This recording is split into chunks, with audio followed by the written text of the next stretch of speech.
I'm really Because not a fan of Captain Peggy. America I was fuck. And so much fun.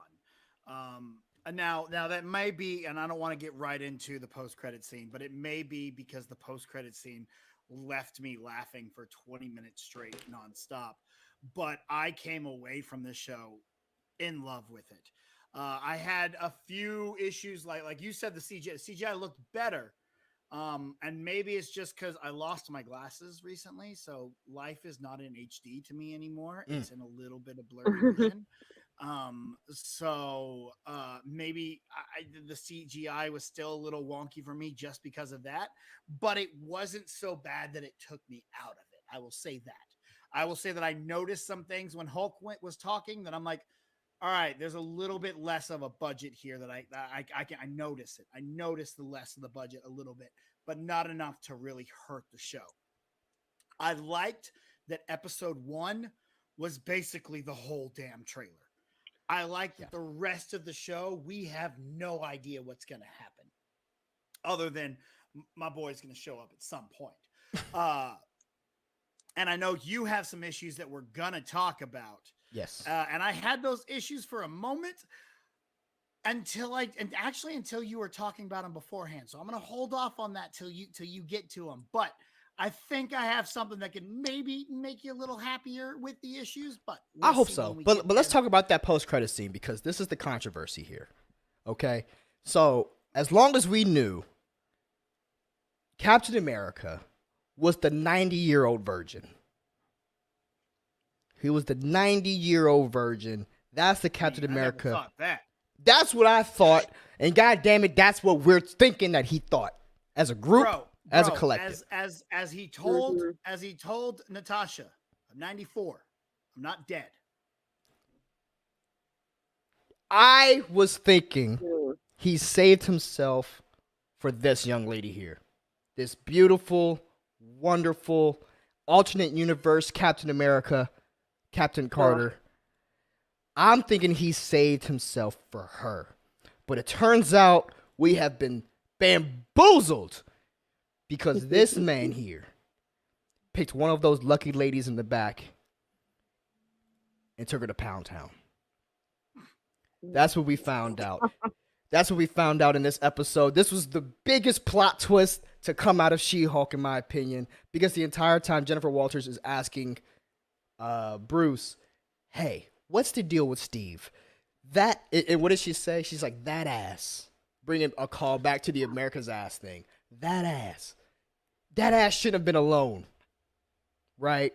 But then we found out in a drunk session in a post-credit scene, the Hulk does finally let it be known that Captain America did lose his virginity back in 1942 or 1941 on the USO tour with one of those girls. We don't know who she was. Many people are thinking it's the one girl who also played Star-Lord's mom. The same actress, but different character. She played a different character. But we found out that he did lose his virginity a long time ago. Lila, you hear this. You didn't watch this, but you hear this. Does this make you lose faith in Captain America? Has he betrayed your trust? No. No? Okay. No. If anything, it makes me respect him more. Okay. I don't know why, but it really does.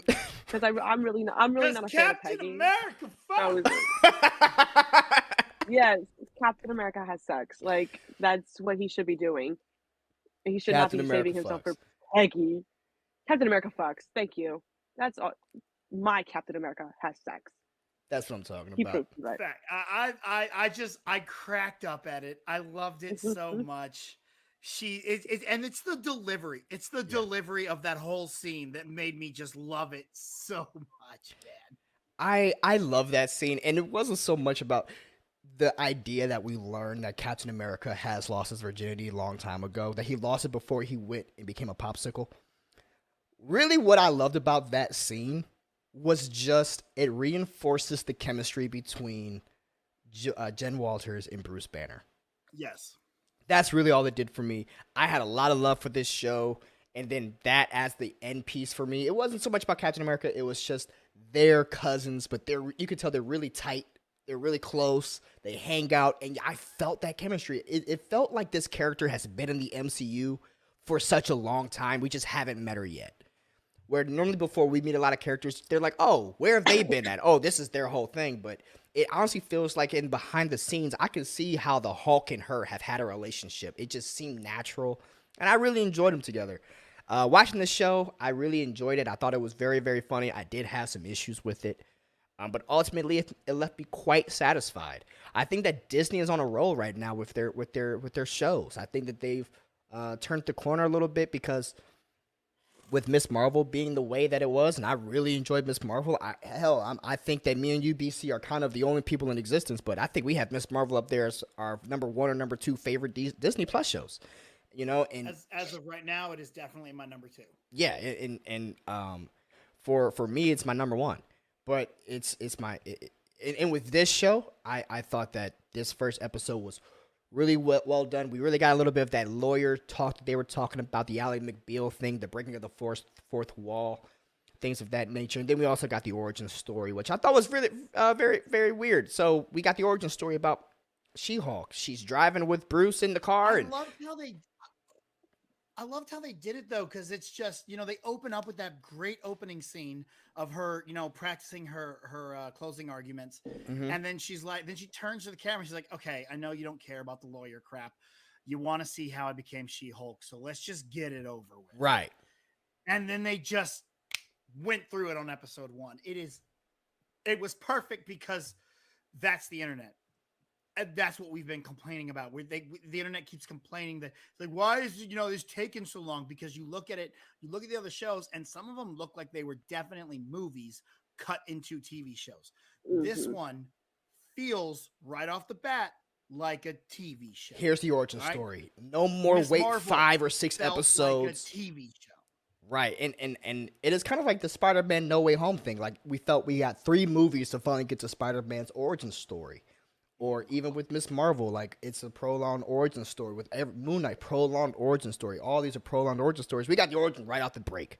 Now, we can just delve into the character and hang out with She-Hulk. That's really cool. But what I was going to say was, we get the origin. They're driving down the road. They're driving on the freeway. And Bruce is asking her how to eat Cheetos out of a bag with chopsticks. And then they get the Sakaar messenger ship shows up. The Sakaar messenger ship shows up out of nowhere. And this was released. This clip was released early. They stumble, blood transfusion. We're off to the races, right? So she gets the Hulk's blood and she becomes the She-Hulk in that way. But BC, you get the Sakaar messenger ship. We heard there's going to be a lot of cameos, a lot of characters in the MCU showing up, but we got a Sakaar messenger ship showing up in the very, very beginning of this show. Where does your mind go with this? What do you think this is? Let's just a little quick speculation before we move on. Honestly, I didn't really think much about it other than, it's a ship that caused the crash. All right, and then I didn't really think about it again because they didn't really bring it back up. So I don't know if that's something we're going to go back to, or if that was just, hey, it was there. And Hulk's just like, yeah, they would have to follow that up. That's just so random. But it felt so basic in the show. Cause like, he's like, oh yeah, Sakaar ship showed up, it was so matter of fact that it felt like it wasn't that important. And I think that it's not that important to this show. Maybe it'll be important to something else later on down the line, but I feel like it's not really going to be that important to this show.